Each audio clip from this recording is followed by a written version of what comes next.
Maybach music. Welcome, everybody, to another spectacular episode of Ramen Talk, the laid-back corner of RNC Radio, or in RNC Radio, I should say, where we have the opportunity to get away from our usual podcast, the usual areas that you hear us on throughout all the different channels on the RNC Radio feed. And we get to lay back a little bit and actually take a moment to enjoy some conversation that might be outside of our weekly podcast. So, as this being my first time, I would like to introduce myself.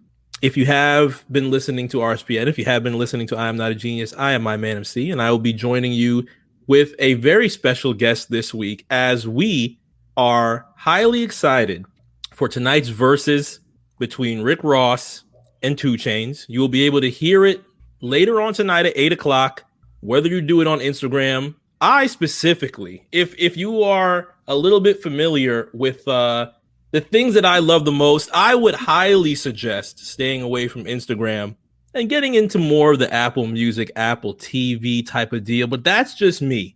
Hopefully my guest will be able to agree with me as well. And I did let him know beforehand that this is going to be a big honor to be able to talk to him for not only his first Ramen Talk, but our first conversation on a podcast level as well. He is one of RNC's own, probably the earliest RNC member, I would say. One of Cincinnati's own. Well, not necessarily one of Cincinnati's own. A Cincinnati legend, I should say. Oh, no. I work here. As of right now, you can work here. You can work here and still be a legend. You can still be a legend and work there. Legends, but yeah, I work here, man.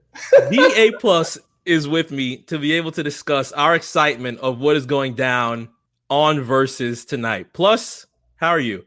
Yo, MC, I'm having a good time because tonight is going to be very interesting, man. I mean, everybody is kind of I'm not gonna say everybody, but the majority is kind of going one way. If we can, judge by the poll that we've seen on IG. Mm-hmm.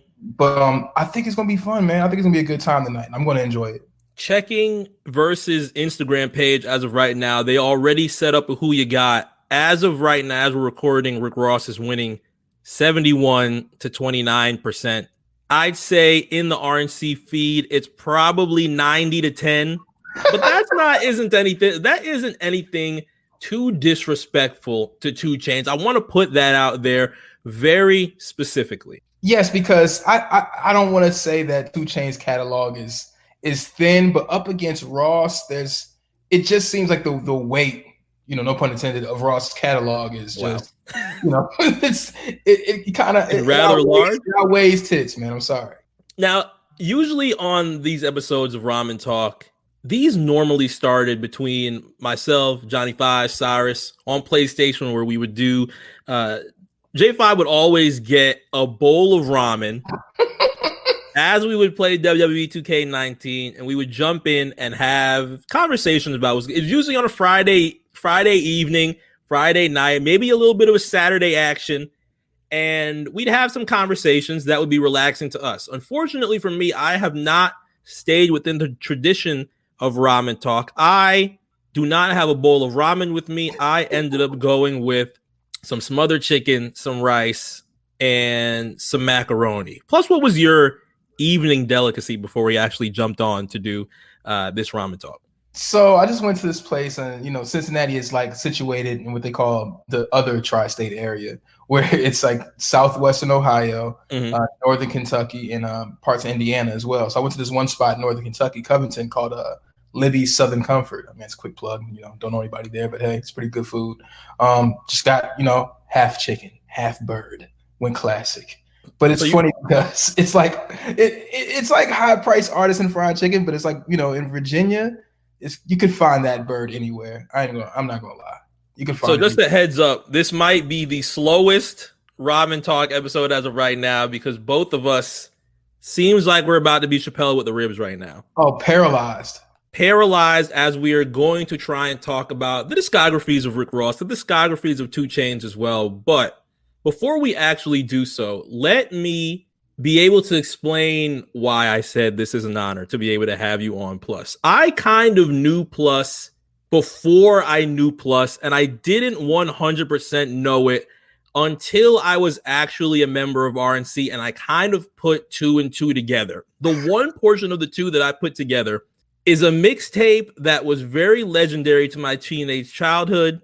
The Streets Are Us mixtape with Travis Porter and Waka Flocka Flame. Okay. Techniques plays Go Shorty Go, and he shouts you out at the beginning of Go Shorty Go.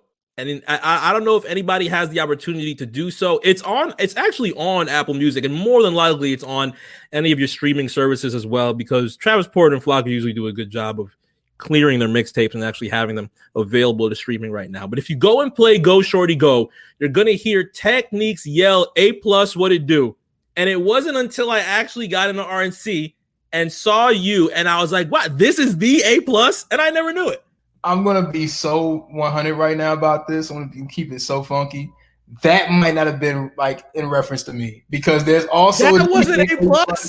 There's also a DJ A+ in Atlanta. Okay. Oh no. Let's back this up a little bit, right? And it's kind of weird because this month marks my 15th anniversary with Radio 1. Started working there when I was like 18 in 2005. And in 2007, I get a call from my guy, Young Sav at the time. He worked for Def Jam still.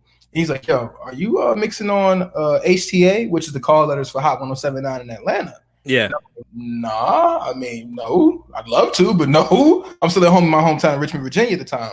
Mm-hmm. Like, oh, they just hired this guy, DJ A+. A guy named A+. Oh, no. But I just want to let everybody know out there, I'm the original A+ in the company. The original A+. All right, you know what? We're still going to use it. I think. But I'm just saying, and I finally met him at which is also like weirdly, bring this thing full circle. I met DJ A+ from Atlanta at MMG Weekend in Atlanta. Mm-hmm. They Drama Studios, Mean Street Studios, and we took a pic. It was just funny because it was like a Spider-Man meme, Yeah. So I'm completely upset because I was getting ready to go down the line of. I mean, I know this lineage without being the DJ A+. But I was going to say you have seen remnants of Atlanta that many people have not had the opportunity to do so. Well, that first year in radio, man, 2005, I was still an intern actually. Like June or July, was the release of Thug Motivation. It was last month, right? We just celebrated the 15th year anniversary, right? So yeah. I met Jeezy, and this is like at the beginning, which also was kind of weird because like I had to go downstairs and get him, and he also got like 10 people with him.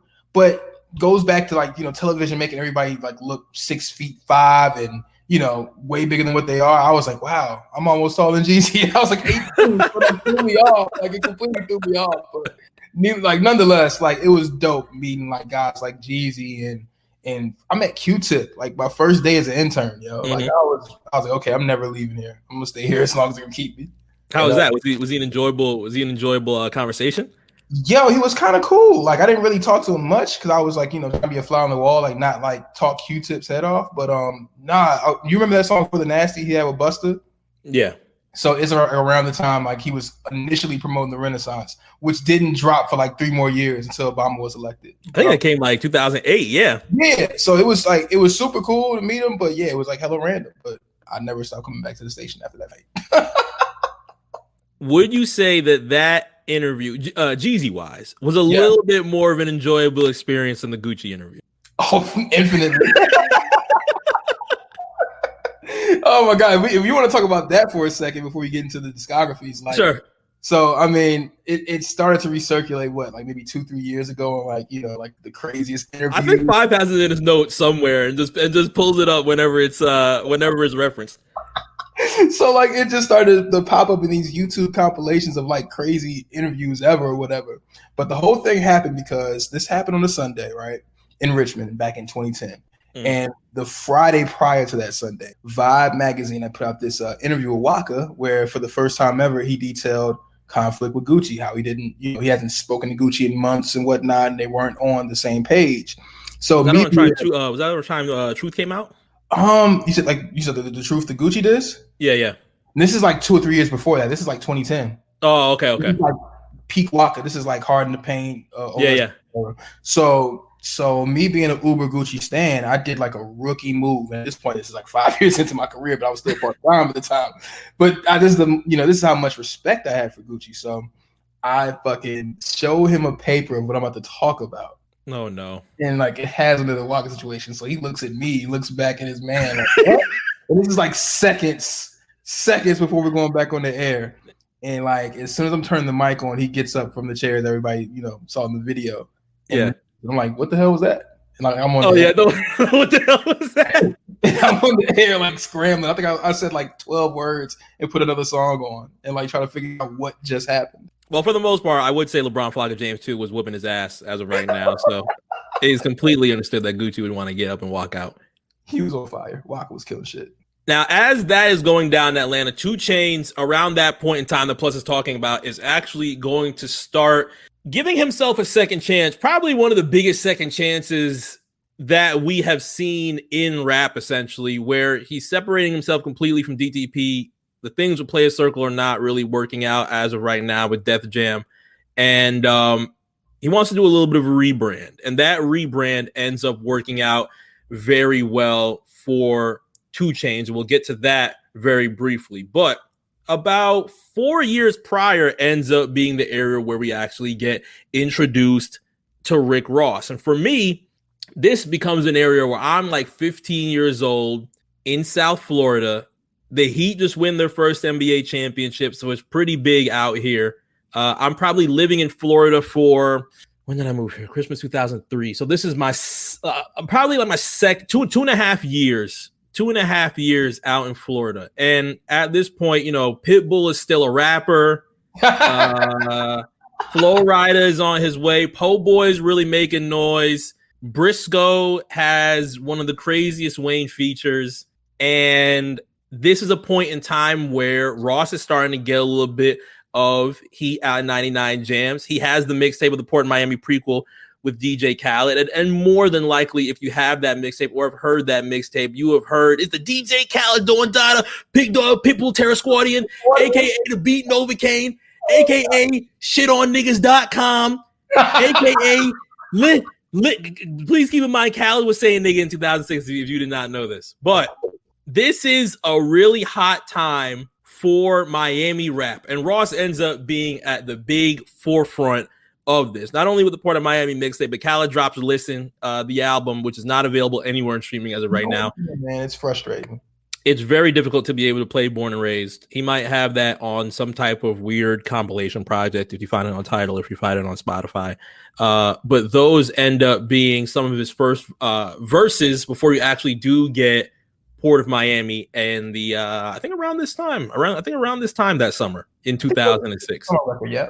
So now, as that is happening, you get the next few years of different renditions of Ross. You get the 2006 version that I think a lot of people really still love, to the point where he wanted to actually make a sequel to Port of Miami. Then you get the area in 2008 where he starts doing everything with Trilla, and Trilla takes a little bit of time to actually come out. And he's hyping up the Jay-Z verse probably on YouTube at that point in time, because there's no big social media sites online in 2008 as of yet. The greatest, or one of the greatest Rick Ross interviews, hell, if not the greatest Rick Ross interview, happened during the run up to Trilla. It was in the Trilla press run with Ed Magic TV. I suggest anybody YouTube it. It's an instant classic. It's a classic. Do you have any quotes from that interview? Did we get any of the theatrical Ross quotes out of that? Oh my God, there's 100. There's one that he says, where he came from, he used to eat mayonnaise sandwiches. What? Threes on the roof. It's so much prophecy in there. There's something about, shout out to Diddy. That's a Ciroc plug. Shout out to Diddy. And this is like for the partnership. Yeah. And then there's one of the funniest lines in the whole interview is, "I'm trying to have 10 Burger Kings." Sit here and laugh at niggas. Obviously, the Burger Kings were the Wingstops. Or the rallies, however you look at it. The rally / checkers, yeah, which I'm not touching, unfortunately, Ross. But it ended up looking good in the Buy Back the Block video, I will say. For sure. I've never had a big Buford. I haven't ate. Never had a big Buford. Have I had I don't think so. Usually in my checkers days, which are days that I'm not very proud of, because those came with certain things before we would actually go to checkers, I would probably get some type of chicken sandwich. I was staying away from fish. I was staying away from big Bufords. It was more than like one of those $2 chicken sandwiches. Yeah, the fries are great, but I have no reason to pull it. Now, as that happens with 2008, then we get the 50 beef. Oh yeah, which ends up being, I mean, it was kind of like a tug of war because as much as I loved G in it, then he was going up against Ross, and then Ross was just barring him up so crazy to the point where he had to show Tia in the film, and then he's singing about it. It was fairly difficult. But then 50 was not only whooping Ross's ass, he was whooping Khaled's ass, he was whooping Fat Joe's ass. Yeah. So it ended up being a little bit more of a different thing outside of Ross. But Ross was still giving a lot more better bars and more specifically a lot more better albums, unfortunately, than 50 Cent did. And then you get the iconic run from 2010 going into 2013, and then what we actually have today in Rick Ross. Does he get to that level without going through the fire with 50? That actually is a very good question. I don't think so. Same. I don't think so.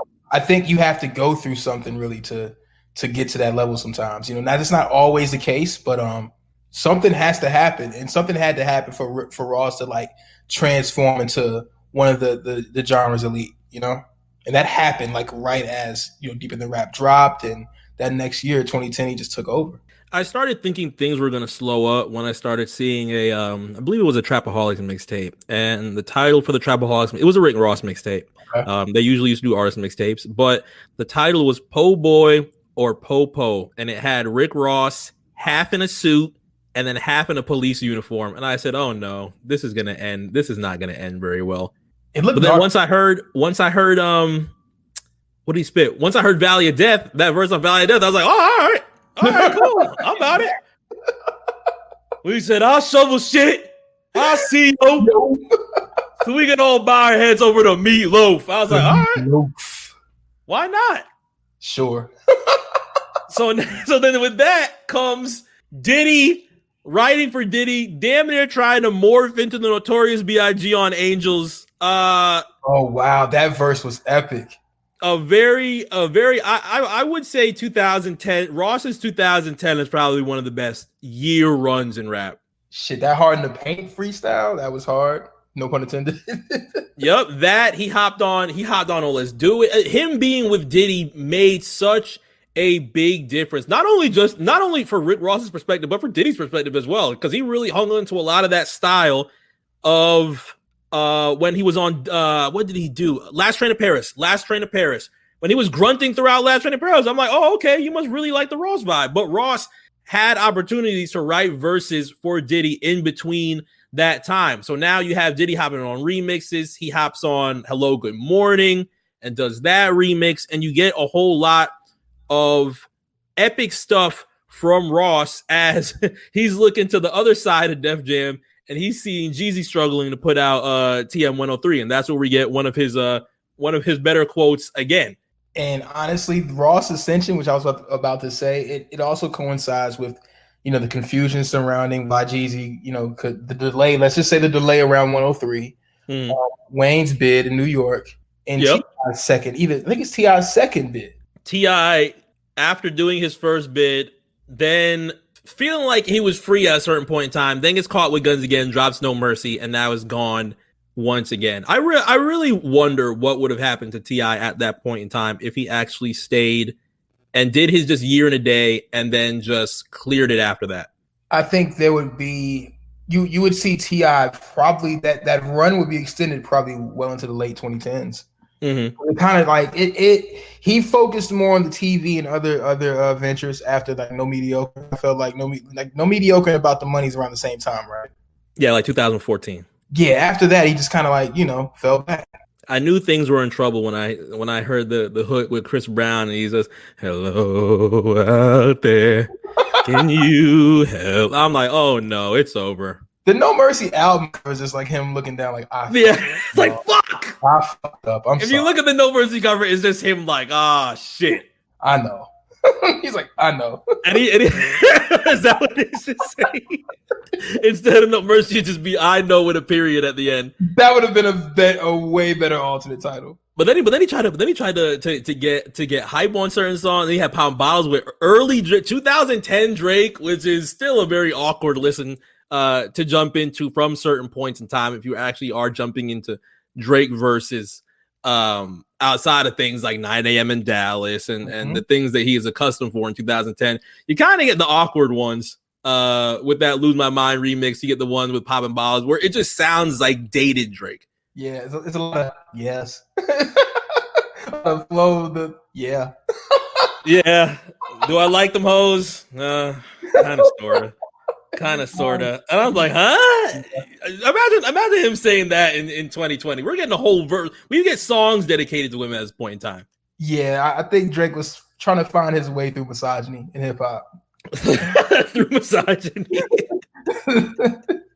So now Ross, he continues to do that. You get Mastermind and you get that back portion of albums that have plenty of good music on there. I won't lie, but I would say the biggest piece of where we're going to eat with Verzuz tonight is going to be around, I would say, that 2009, 2010, going up to probably like that Mastermind point in time.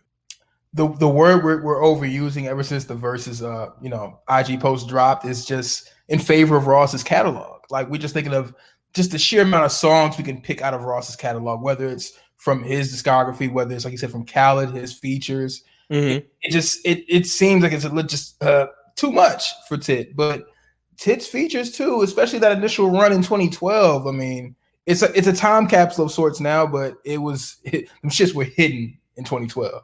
Exactly, and the good thing I will say about 2 Chainz is that he doesn't really shy away from his discography before he actually made the full transition into 2 Chainz in like that 2011 period where he actually took Titty Boy out of his mixtape covers and started using it 100%, because Codeine Cowboy still referred to as Titty Boy. Travelelli 2, you still get him as Titty Boy. So I don't know how many of those we are actually going to get pre-2011. I'd say anything Players Circle, especially Devil Bag Boy, is fair game, and that will more than likely be the one thing that he uses out of Players Circle. But when it comes to performances, he seems to be fairly comfortable in going into that bag and playing things like a Fuck the Roof, like a Boo, Cowboy, Spend It, things like that.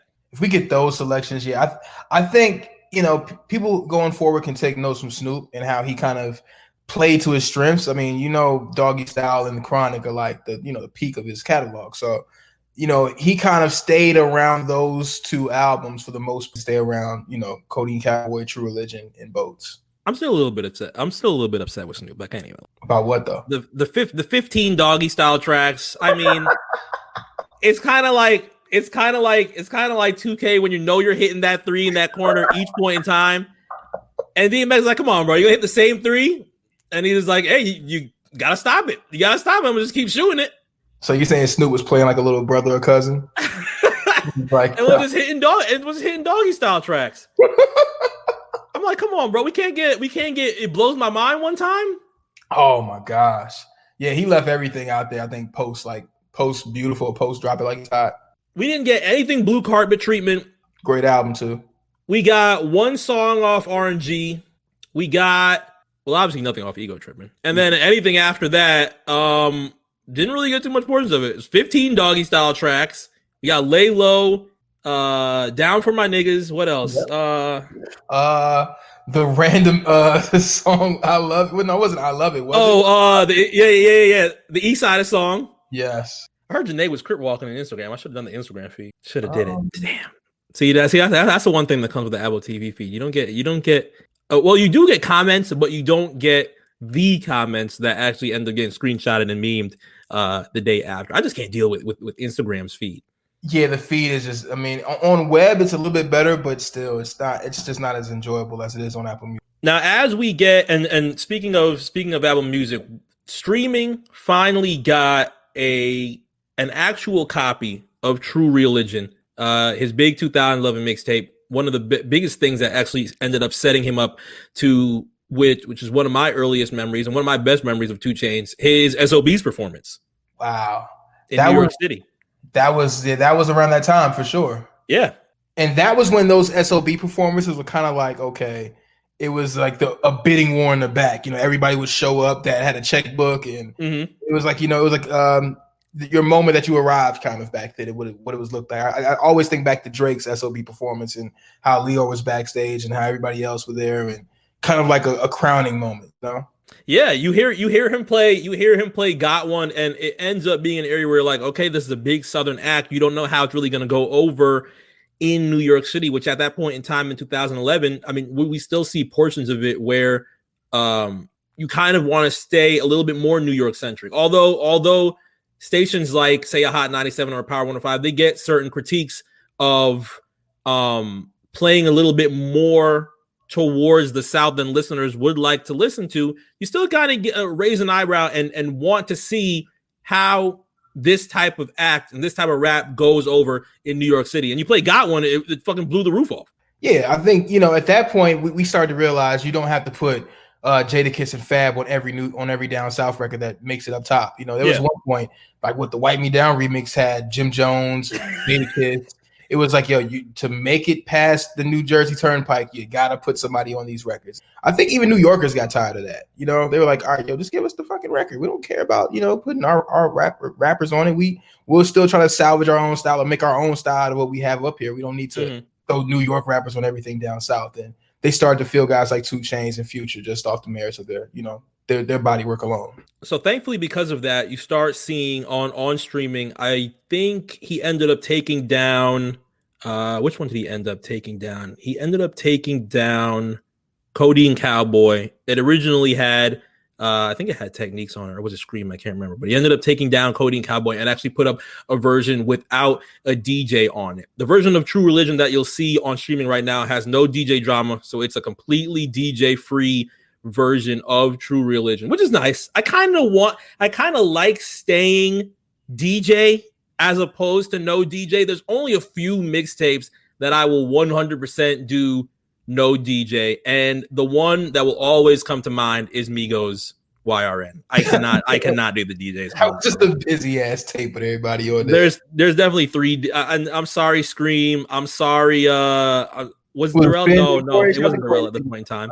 I think Corey B was on there for sure. Corey B was on there, and Corey B's drop is literally like 40 decibels, and then Scream is yelling on it. Was that one?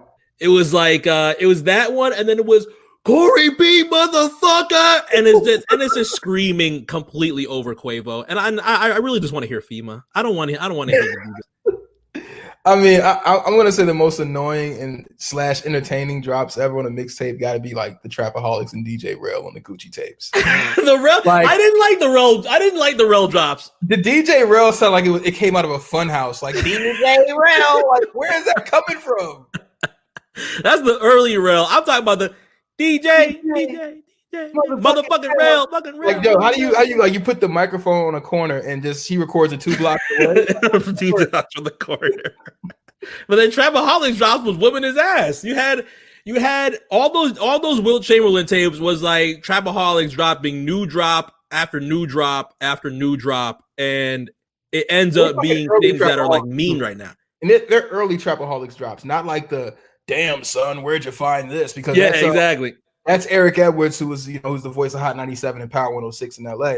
But this like the same guy who does a damn son. He's the voice of Hot in New York and Power in LA. I did not know that. I know a couple of people try and claim like, yeah, I'm the guy that does damn son, where'd you find this? And then you had to make a loving vid. I was like, what the fuck? Then there was it was another random guy that jumped on YouTube and tried to do it. Yeah, that shit is fugazi as hell. Like, that's not him. It's Eric Edwards for sure. That's the voice of the damn son, where'd you find this? That's Eric Edwards all day and tomorrow. But the early ones we're talking about is the Trapaholics biatch. Like, yeah. and then the this is trap music. Or was it this is trap music, you bitch, or something like that. Yeah. And then there was the you can't find this on the internet. Oh my gosh. And of course, just one of the also all-time annoying drops, The Empire. Oh, The Empire. I'll always remember The Empire for pissing off Lil Wayne so bad because they had the whole Carter 3 and leaked it and did not give a single damn. Thank God, because we may have never heard those songs. Exactly. They took the entire portion. That tape blew up so crazy that Wayne had to take 5 songs off those tapes and create his own EP, and then did gossip at the BT Awards. And you'd think after Lil Wayne I forgot what publication that he actually said this in, and was pretty pissed that the Empire found this CD in a recording session or whatever they did and leaked all of it and did Drought Is Over Part 2. They did it again and then tried to add Jadakiss to the other half and did a part 3. I said, oh, you're going to piss him off some more, because that ends up having Pray to the Lord on it. It has, what was on there? It's like, When They Come For Me on there? No. When They Come For Me. Then they did it again with part 4 and then put When They Come For Me on it. Yo, the mixtape game in that point in time was a dirty game. What was Eat You Alive? Was that 5 or 6? That was 6. Oh my God. And that's the end of, that was like 2 weeks after Drought 3. No, not Drought 3. Dedication 3. Yep. When we first heard Drake and a lot of Nicki, but really exactly Drake on D3, and D3 was kind of shitty to me, but whatever. D3, I feel like if I jumped into D3 right now, I'm skipping a lot, but I'm going to, what do I go to if I look? Obviously, there's Dick Pleaser on here. What do I play if I, not She's a Rider. Oh, no, yeah, Nicki was on here on auto-tune. The Carter documentary where he's like, with him and Gutta Gutta. Oh, with Demolition? Is that on D3? Is that on D3 or is that on something else? I think Gutta Gutta stole that for his mixtape, and I definitely deleted the rest of the mixtape and just kept Demolition 1 and 2. Oh yeah, it is on Gutta Land, isn't it? When he was singing about auto-tune with Pepto Bismol. Yes, that is on Guttaville. Oh my God. I will only have 2 songs out of Guttaville there, Demolition 1 and 2. Oh my God. Yeah, that's Guttaville. Yeah. But now back to 2 Chainz' mixtape catalog. If we want to start comparing discography compared to Ross, you have True Religion. He drops his debut in 2012, which ends up being fairly big. Virgil Abloh does his album cover as he raps on Atlanta shit.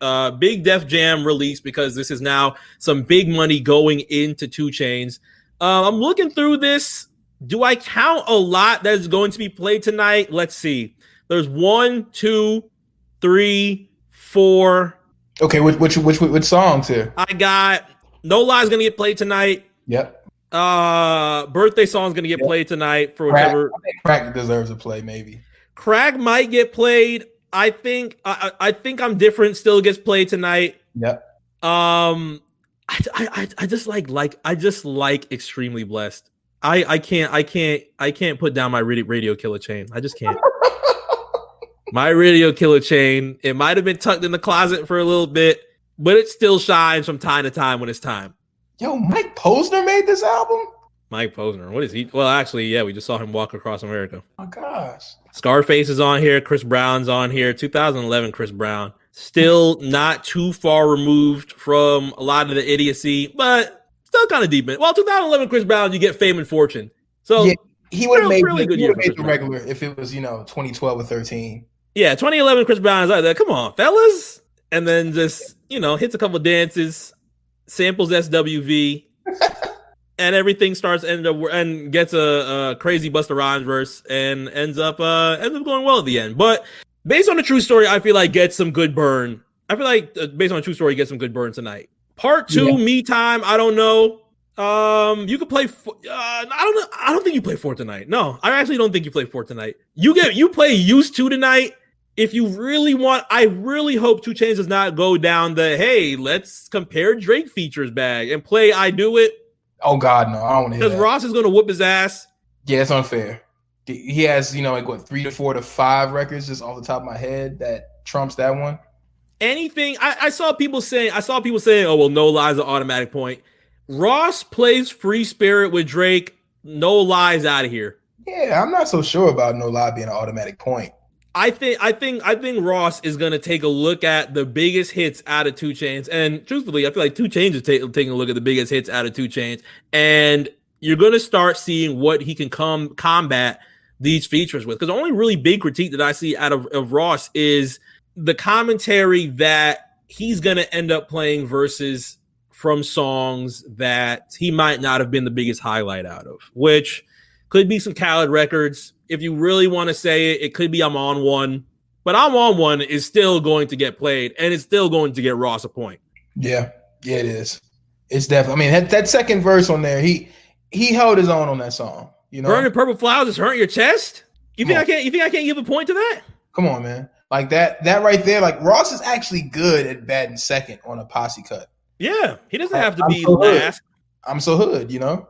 Mm-hmm. That was a great verse. I mean, Plies is obviously the star on that song, but Ross held his own on "I'm So Hood." And I have a take on Plies after we actually compare discographies that I'm going to ask personally ask Swiss Beats and Timbaland for. Okay.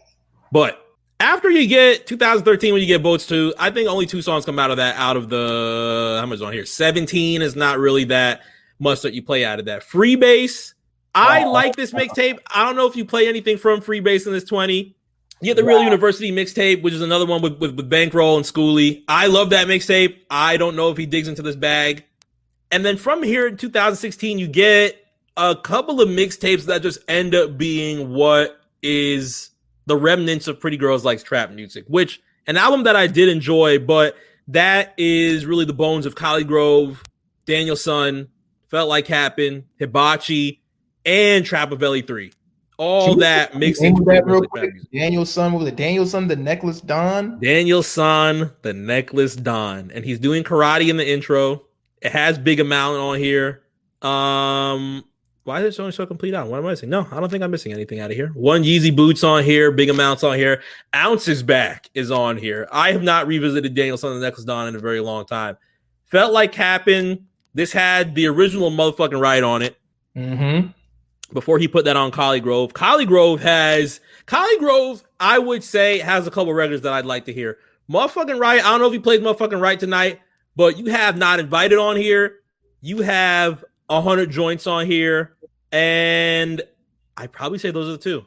I would like to hear Motherfucking Right. I thought about it. I like Motherfucking Right. But that one right there, the Daniel Son Necklace Don, I think Big Amount, that would be the best Drake feature that he has. I'm telling you, he as much as big of a record it is, as much of a big of a Drake feature it is, at that point in time where Drake is still not shaking off a lot of the beef that's going on with Dream Chasers and Meek Mill as of yet. I don't know if he wants to play Let's Play Drake records. I'm just not positive as of yet.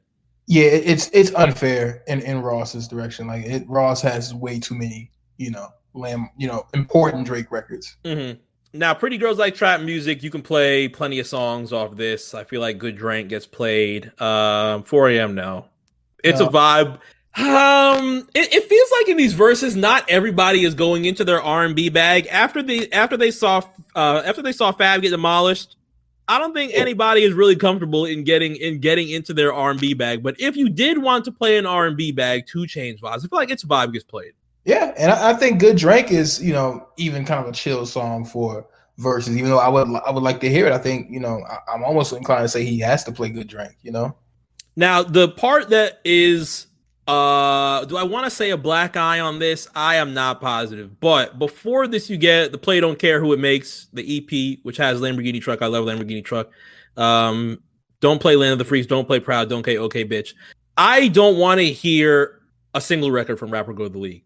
Does anybody share my sentiments? I literally, I know it sounds facetious. It sounds like hyperbole. I don't want to hear a single record off Rapper Go.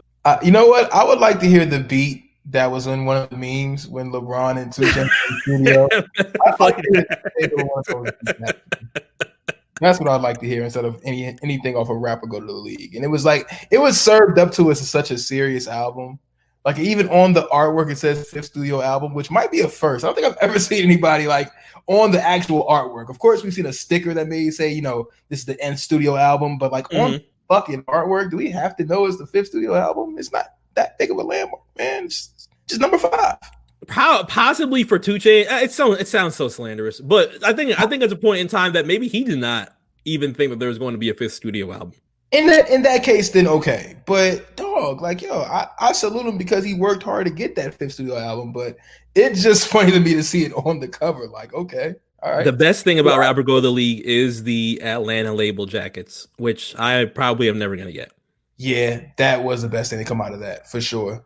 I think they've been great with merch though. I gotta say that. Yeah, I think he asked for like 160 for the jacket, and I said, you know what, Love Atlanta, maybe not enough to have the face on the side of my arm. But you know, if Techniques likes us enough, you know, hey man, we're here. Can Techniques get me in Atlanta? Can Techniques? I mean, I love Street Execs. You know what I mean? I had if you buy and we selling 15. Techniques can get if Techniques can give me a 10. I love the first Travis Porter mixtape. Techniques mixtape mastermind. Technique DJ Technique mixtape mastermind. Nigga, I'm ready, shout it. It's 3 minutes, and then can we win the game, dog? Can we win Technique? These niggas think I won't fucking shoot up the party, nigga. Call me party pooper shawty, nigga. Real talk, these niggas got me fucked up. I'll shoot this bitch up. Don't give a fuck about your mama, your dad, your sister, your buddy, nobody, nigga. These niggas out here ego tripping, nigga. Real talk, nigga. 1 0 1 fucking 7. Okay, come on, Techniques. I can't get a jacket. Come on, man. Off that alone. Shit. I think that's why Gucci was mad. I didn't know lie. I think that if you hear an intro like that, man, this nigga harder than me, son. How do you go back to EA Sports Center after hearing that intro? Honestly, God, I'd love to hear Gucci back in EA Sports in the form. From the reviews that were coming from Icy Summer. Oh, and specifically from you, actually. Josh, J5 played it, and there were some enjoyable parts of So Icy Summer, right? I play 762 God by Pooh Shiesty every day. I can't lie. There was one record that ended up almost blowing up my speakers. I forgot what it was, but I think it was a Pooh Shiesty record. Yeah, he's about to be up out of here for sure. Once it opens up. Now, as much as that that ends up being the end of the road for 2 Chainz' albums. Now we got to play features. And I think 2 Chainz can jump into this and make this a battle based on features. I'm scrolling through this and I see a Super Freak. A Super Freak, I think, is something that ends up getting played tonight. It has to. That's an important verse for 2 Chainz. Like that was one of his verses that went word for word in the club. Like he doesn't play Super Freak tonight. He's doing himself a disservice. Can we say that's a Jeezy wash? I feel like you can say that's a Jeezy wash, right? Completely. Like he dropped 40 on his record. Do either 2 Chainz or Ross try and sneak out Ali Boumaier? Wow, that's a good question. I would say 2 Chainz, because 2 Chainz leads that record off, right? He does. Yes, he does. I would say it would favor Tit, and actually, yeah, it's in Tit's best interest to actually play that record more than Ross, because Ross has so many, like, you know, Tit could actually go for that record. There's Rest in Peace, another Jeezy, a big Jeezy record that he can have. Bands That Make Her Dance. How about that one? Huge record, and he ends up. I think that ends up being one of the stronger verses. I mean, obviously nobody's gonna say Juicy J had the hardest verse at that point in time. No disrespect to Juicy J at all. I love Rubber Band Business too, and Blue Dream and Lee. But it was a time. Yes, it was. 2 Chainz ends up taking off on that record, very crazy, and that could be somewhere that he goes with that. Obviously, everybody's gonna jump to Mercy. Okay. I mean, understandable. I feel like you could play any Raw song.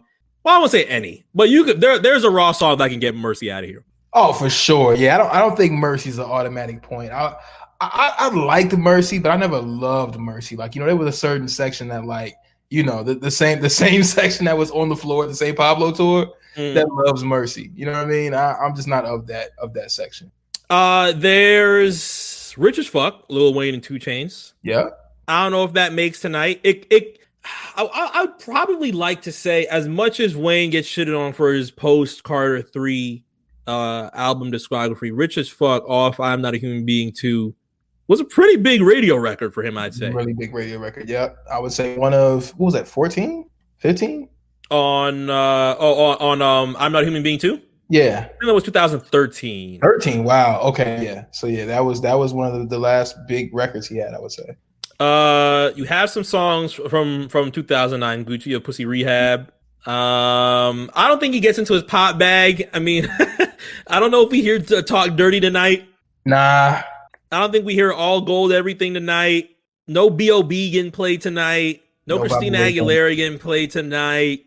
What big features can really knock out a Ross record from a 2 Chainz perspective? Chainz was on Rich Forever. 2 records on Rich Forever. Yeah. Let's see what else. He was on All Me, with Drake. Now I don't know. that verse could happen. Yeah, I'm starting to look at it. Okay, maybe he can play Let's Play Drake. Maybe it could be a couple good rounds of Let's Play Drake. What else? He was on Sacrifices. Sacrifices does not get played tonight. I don't think he plays My Moment, even though that was like a huge New York radio. Oh, and he slapped Ludacris in the face? Oh, yeah. I don't know if he plays. I don't play if he knows My Moment on tonight. Because Ludacris will for sure be in the comments, and you're going to see the same face that Ludacris gave Nelly. So I don't know. Yeah, if he does play, oh man, if he play, I won't lie. It might be automatic round if he plays Zip in a double cup. No, another song I just thought of. What if he plays Hood Rich Radio? Hood Rich Radio. The song with him and Waka. Like Waka's like, I'm so fucking turned up on this hood shit. Oh yeah. Wow. He was on that? Yep. Dollar sign my logo. Damn. I don't know if 2 Chainz gets into that deep of know if 2 Chainz gets into that deep of a bag tonight. I don't see it happening. Now Ross features. This is the one conversation that it kind of switches up as, because as you bring up 2 Chainz' hits, it gets a little bit outside of discography and more so in features. Ross is the actual polar opposite of that. But before we delve into Ross, I just thought of a verse we're probably going to hear tonight. His No Problem verse. No Problem verse? Yeah, with Chainz. Oh, no, absolutely not. We're going to hear it. I'm trying to tell you, we're going to hear it tonight. I hope that might be a point docked. I don't even know that might be a point docked. If Chance the Rapper just played tonight, does Ross have any Chance records? Ross doesn't have any Chance records, right? I don't think so. I think that might be a point docked. If you play that tonight, 2 Chainz, listen to me now, point docked. Right now. Now, if we get into Ross's bag, look at the hit. Oh my God, just pressing Rick Ross and then clicking songs. I'm a boss. I'm so hood. They thought I had a late. Come on. Off the corner. Come on, man. Let's do it. We will for sure 100% not hear You Don't Even Know Tonight. Man, we will never hear that. We will not hear that verse in life again. We will never hear that. Hello, Good Morning remix. What do you do when you hear Hello, Good Morning remix? Like, what does 2 Chainz play of that? I don't even know what happens. Like, I mean, I kind of like that verse for sure, but I don't know. We won't hear this tonight, but I will give an automatic 5 points if I hear, okay, my Chevy sits so high up from the floor, I feel like I'm an alien in a UFO. I go, beat me up, I go. Come on, man. Do we have to talk about the Florida Mount Rushmore on this? Born and Raised. What are you gonna do if he played Born and Raised?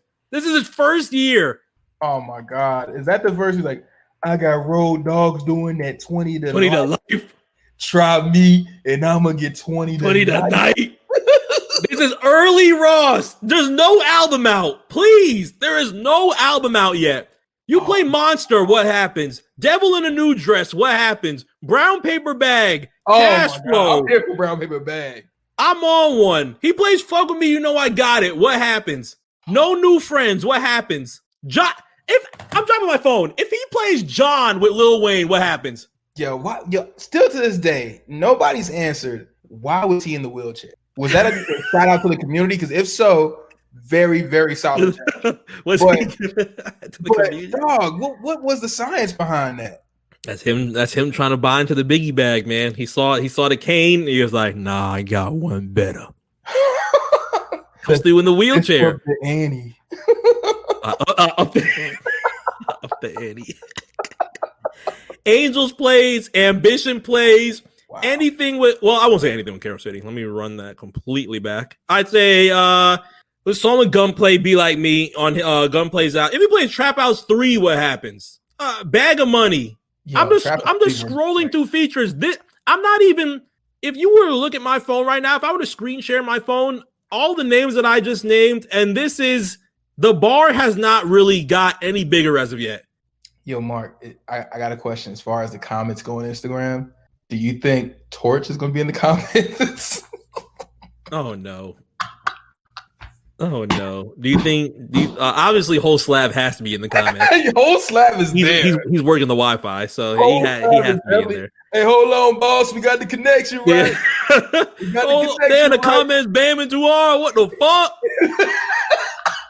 Shit starts sizzling up. The phone gets hot. Somebody, Will Ross, like, yo, somebody gonna make a Pollo Tropical run. Does he call it tropical? He called it He don't call it tropical. He don't call it Pollo Tropical. Yo, where's that Polo Tropical at? Give me your fucking troppy chop. Yeah, we call that Pollo Tropical. Give me the vegan one. Make sure you get the spicy pollo. Now. You got it, boss. And he's out of there. What else? Tupac. I don't know. I honestly don't think how people can say, well, it's gonna be close. I can't say it. I don't know. I think Tit should just say, one of Ross's lines, like, regardless of how it goes down, life goes on. Okay. What happened with that plays? We didn't even touch Rich Forever. Ross has to take off the shades if he does Rich Forever, because every time he performed it when it came out, like, he will always take off his shades and just connect with the crowd. You know how funny it was when John Legend did Rich Forever solo? I was dying laughing. I hope you notice what we call that. If John Legend would have looked into the screen and then just gave a little side eye to Alicia Keys and looked dead in the screen, I think he knows what we call that. All you pussy boys fall back. And let that be a shot at academics. That would have been woo. Wow. That Twitch later that night is gonna be spicy. Yeah. he was gonna be so pissed off. Yeah. All in all, I feel like we're down for a very good versus tonight. These are two artists that are very deep into their culture, specifically Miami, specifically in Atlanta, and both sides of the Florida Georgia line are going to go crazy tonight. I truly feel like album-wise, feature-wise, Ross has the advantage, and that's not even I don't even think that's Florida bias. And maybe 2 Chainz even knows, since he's putting up an Instagram that shows a close amount of hits compared to what Ross has. And I'll also make a prediction tonight. I don't think Ross goes past God Forgives I Don't.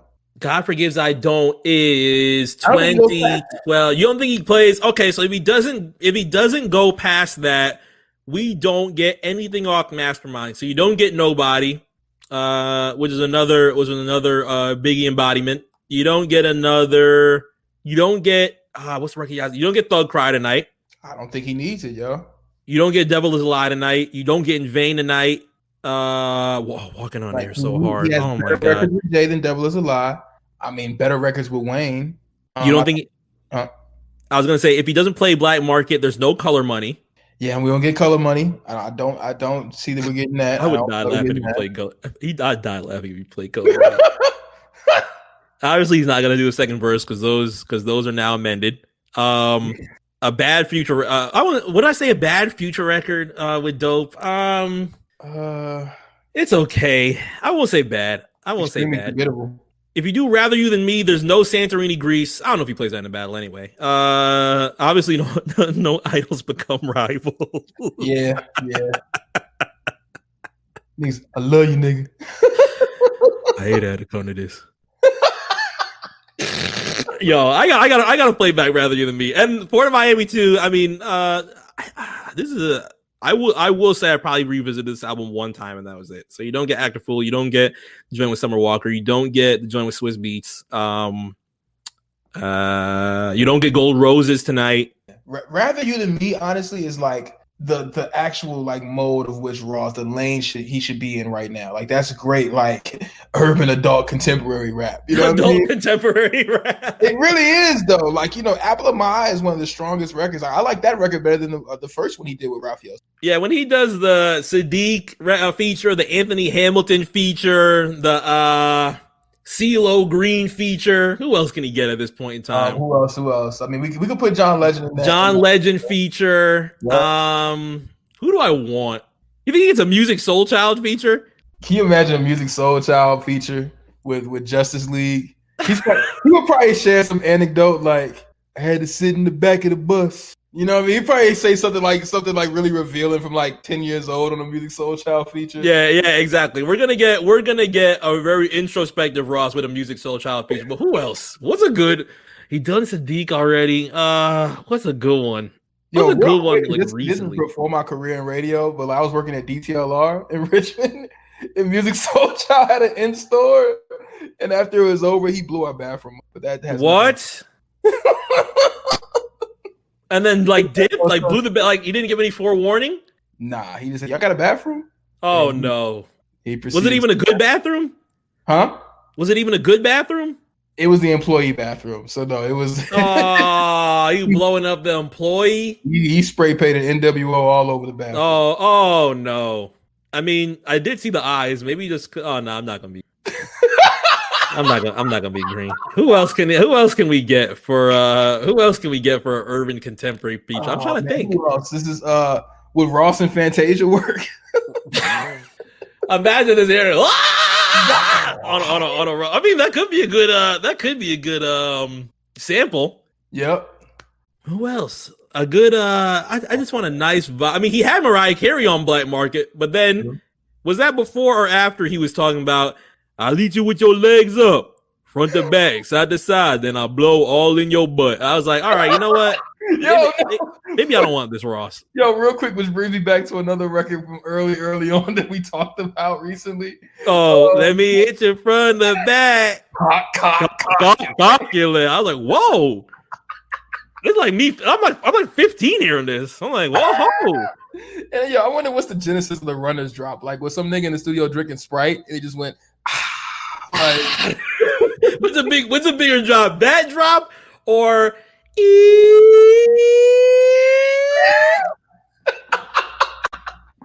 the kids don't know about that drop. The kids don't know about that drop. I'll say that. That is throwback. What else? What's another drop that's from that era? Oh my god! Now I'm racking my brain. Shit. Justice League, there's Runners. There's Drummable. That was a good one. Cause I heard that on Amy Winehouse by Future, and I was like, this is hard. Yeah, I don't think kids remember era before like producer tags because I think Shawty Red didn't have one at first. You know? No. I think Jeezy just yelled Shawty Red on the track on Who Dat. You know? Yeah. I'm trying to think, what's a good this is pre Metro Boomin. A good pre Metro Boomin tag. Cause I feel like Metro Boomin drops like 3 hard tags around like that 2013 time, and he starts switching through a lot of them, and then he gets new tags, and it's like fuck, that ends up being the area where everybody has to have a fire tag. And then there was the kids tag, or everybody has a child doing their tags. Oh my god, remember boom, this is Nitty beat. Yep, the original child tag from the where is Nitty? Where is Nitty right now? Oh my god! Oh no! I just remember the outro ad libs. Playmaker. This is a Nitty beat. All right. Did Jazzy Faye have a drop? No, but he just always stuck the sausage fingers into the camera and said Jazzy Finzel like 8 million. And would just be all in the videos, dancing. Fizzle. I just remember him giving Sierra too deep of a look in that Goodies video. I was like, hold on now. Whoa. I said, hold on, brother. Whoa, now. Shut up. You got too much tip on your chip. Imagine getting a record deal that says "Show Nuff" at the top. Show Nuff. I mean, shit. 2004. I mean, if we had terms like Crunk and B in 2004, I feel like Show Nuff is like not too bad. Yo, give me a Show Nuff chain, man. A Show Nuff. That is nasty. You want to talk about that? A Show Nuff chain? Yo, niggas talking about when Show Nuff ran the city, man. Everybody ate. Did Show Nuff run the city? I don't know. If Sean Garrett came out tomorrow and was like, "Yeah, man, back in the day, Show Nuff ran Atlanta," I would have been like, "All right, maybe we need to fact check some things. I just remember the unfortunately the worst memory that I have is Jazzy Faye when he was feeling himself like really hard, and him and CeeLo tried to drop an album. Yo, that coincided with my beginning of my career, so I'm coming into radio and then there's this new CeeLo and Jazzy song. I think it was on Capitol. It's like Happy Hour. They're like, hey girl, let's go buy some drinks. I was like, all right, the fun. You can hear the white linen coming through the speaker. That's that's a Spice Adams record. That is for sure a Spice Adams type record. That's a Jimmy from LinkedIn type of record. For sure. How do we get the producer drops? I don't know. I'm just staring at this finals cover like, man, if Ross plays finals tonight, 2 Chainz has nothing for it. If he plays Box Chevy, there is nothing for Box Chevy. I mean, I would just let it hear 9-piece just to go back to that time. Oh, 9? We didn't even say 9-piece. Dog, you know what I mean? Ashes to Ashes held its own, man. I don't think Ashes ever see streaming. There was an Aaliyah record that I know. John Doe. Yeah. Are you kidding me? Balling on you bitches like I'm Ron Doe. Come on now. He had DA from Chester French killing a record. No, Play Your Part sounds like another record that escapes me right now and is bothering me. Just play your part. It sounds like play your part. Figure it out and it's gonna be like, oh, that's what it was. If you just play your part. If he plays a really good, I like Wally's run in MMG, because if he plays that way tonight, another big record with him, Ross, Jeremiah. Yo, she crazy.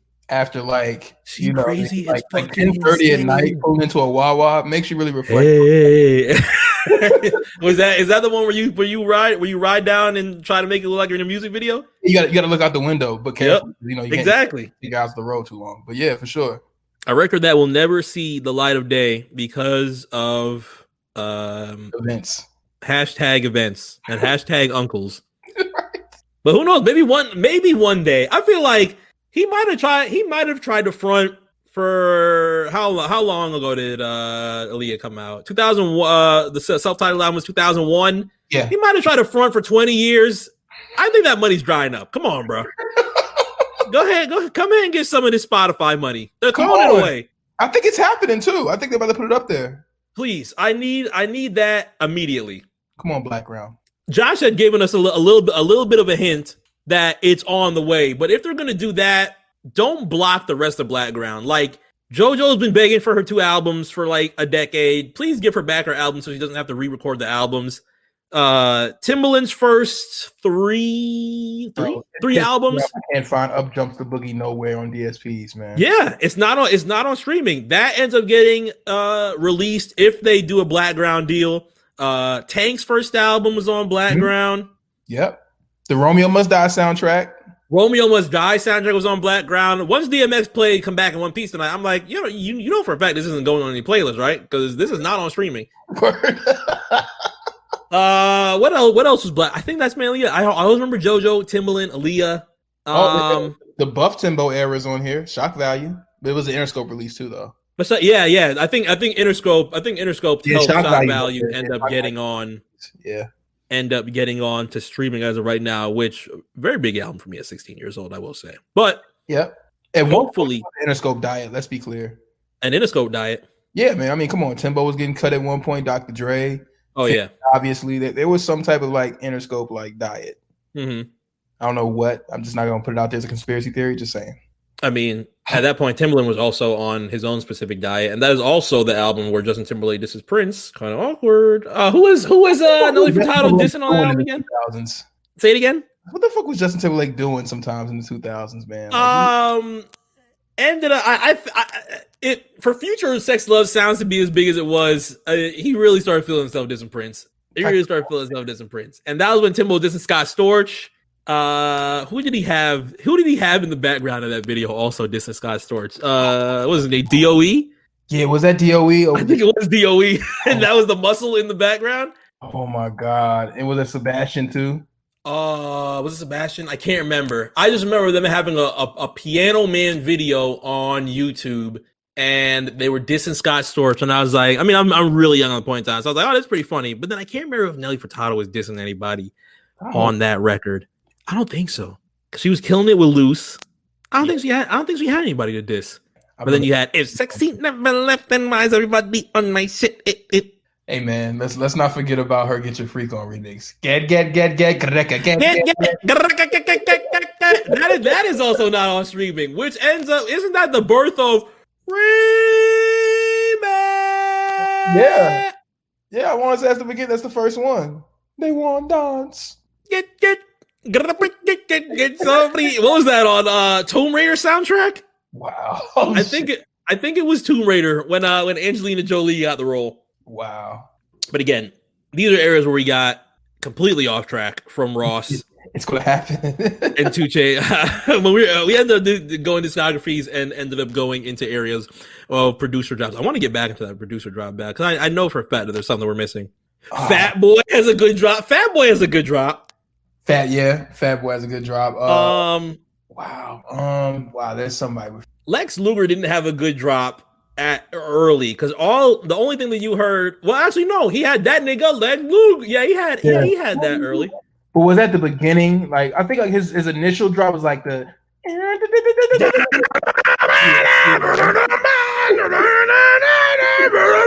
Once you heard that, you're like, oh fuck, Lex Luger's about to kill this. It's him. Yeah, it's him. And then you got that nigga Lex, and then he had the Lex Luger when Juicy J was using it, and then obviously he had no drop on Watch the Throne because how dare he try and put a drop on the Jay-Z and the Kanye West record. So you got like Honorable C Note. You got that. Honorable C Note's a good drop. You got Nard and B. Nard and B. Nard and B has a good. The song that I think of immediately when I think of Nard and B is All That Money by Young Dro. Wow, that is a classic throwback. I was thinking more. Didn't they do Ring Ring? I think they did. Yeah. Wow. Damn, yo. There's some good drops around that time. It's always gonna be All That Money by Young Dro. Damn it, man. What is that off of again? He was sitting on Toxic Waste. I Am Legend. Yeah, I Am Legend. Oh yeah, I Am Legend. Oh my god. But that was a funny time in Atlanta because him and LA end up doing the black boy, white boy swag and then end up getting mad when kids that this is actually intended for using black boy, white boy. And he go, all these niggas stealing our shit. That Travis Porter, these niggas stealing us. And I was like, come on, guys. We're like 18 years old. Are you guys serious? So now Travis Porter ends up laughing at a much older Young Dro at that point in time. But yeah, I mean, still, for a guy who referenced Lean On Me profusely, he's obviously older than Travis Porter. He ought to get shit himself and him like that. You know what I mean? You know what? I'll leave this conversation with this. Verzuz tonight, 8 p.m. Eastern, on Instagram, on Apple Music. Be sure to check it out. Hopefully, the things that me and Plus have called for, we'll be able to see in these 20 songs tonight. I feel like it's going to be very respectful, like a lot of these more recent verses have been. A lot of the verses in general are a lot more tailored and are not very heavy on just what is the best word to describe this? A lot of the improv that was at the beginning of Verzuz now cleared down and cleaned down. Now they have the Apple bag. So that is something that I do look forward to a lot with these Verzuses. But I do want one thing. We've knocked off 2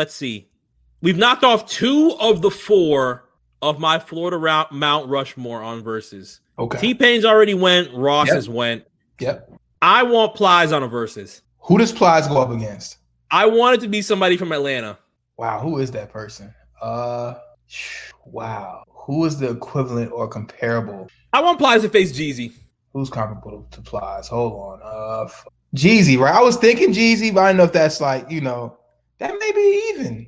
I don't know. I think Jeezy takes himself too serious to do a versus with Plies, though. Take it too serious, or he's gonna want somebody specifically. And I want Nas. Because I feel like oh god, in my career I said Nas, but Nas a real serious rapper, so I want to go up against him, showing my respect for Nas. Is there anybody who hasn't heard that? Please type in Jeezy Nas 2005 in YouTube, and you're gonna hear who's he with? Miss Jones? He was on a station in Philly. He's like, does Nas bust his gun? Does Nas bust his gun?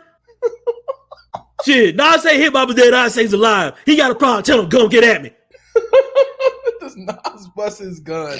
Might be one of the funniest things Jeezy ever said in his career. He said Nas bust his gun like Gangstalicious. No, seriously. He said it like a CNN pundit, though. Nas bust his gun. He said it like he's Rush Limbaugh? Yes. I want Plies to face Jeezy. I'm not mad at that. I just think Jeezy takes himself a little too serious, and he's going to view Plies as not as a serious artist as himself, which I think he needs to tone down on the seriousness if that's the case. I mean, if he wants Gucci, he's not going to get that. Nah, you don't want that. Obviously, he's not going to get that. Nah. He can't do T.I. because T.I. wants 50, and 50's not doing that. That's another thing. Yeah, they don't want to go up against each other because they're buddy. So, who can we get against Plies? Oh man, see, like I'm thinking now. I don't know who could be from Atlanta because that's 4. I will say that's 4 albums of Heat that are going to and features. I will say years of features that you are going to put up. It's going to be hard to fight Plies and 20 records. Plies discography. Who could go up against Plies? Got it. This will be interesting. I think both of these guys will be down for it. Plies up against Boosie. Oh wow. Palm Beach. Oh wow. Palm Beach will go crazy off that. You're gonna see nothing but you're gonna see Tampa, you're gonna see Palm Beach, you're gonna see Lauderdale, you're gonna see Miami, and it won't be specifically for Plies. It will for sure be a 50-50 mixture. Yo, real quick, Mark, like Plies is like untouchable in Tampa. Like I've noticed that from afar, and I've never been to Tampa. Like there's something about like Plies, like the reverence in Plies in Tampa is like it's different than other parts of Florida. I can't really speak on Tampa, but I do know that in Palm Beach, he really got a big amount of play, not only just club wise, but from just like people in school. Obviously, the iPod era, everybody had 30 gig classics. Plies was fairly heavy on that in that 2006. 2007 time. This is before album. This is 100% Real Nigga when he had his mixtapes. Yeah. That was heavy, but then the 2 artists that end up dominating, I would say Palm Beach at a certain point in time when it came to rap was Boosie and Wayne. So as much as people loved Plies, and I can literally name off club record after club record after club record that you can probably find an area in Palm Beach that they're still playing Plies. I mean, obviously you can't do it now because coronavirus. But if they were open, you would be able to hear songs from 2008 in 2020. It's difficult. I feel like it's difficult. There's a very big lineage of people that were grown up on Boosie, and now though that lineage has more than likely dealt with family members or probably kids of their own that are now huge fans of Youngboy, which ends up being a big derivative. Yep. Yeah, I agree because that's Baton Rouge, first of all. But the same hold, like I witnessed it because I lived it, that Boosie had over people of my age, like it was very Pac-like. Mm-hmm. That absolutely what's going on right now with young kids with Youngboy. Like they swear by him. Like they don't care. They don't give a fuck about a radio record. By the time the Youngboy single makes the radio, we're looked at like, oh, y'all so late. But I mean, he's not a radio artist. He's definitely YouTube king, Yeah, exactly. That's their conscious music. And at that point in time, Boosie was a very big conscious artist for young kids at that point in time. But then you had Wayne, who had those types of records and also had literally everything else going on in that 2006, 2007 period. So I don't know, but I do think that those 2 artists have a lot of respect for each other where they will be able to do. And as of right now, I think they're 2 rappers that are pretty much in that same type of field. And that's why I said that. Yeah. Dealing with the comedy portions of it right now.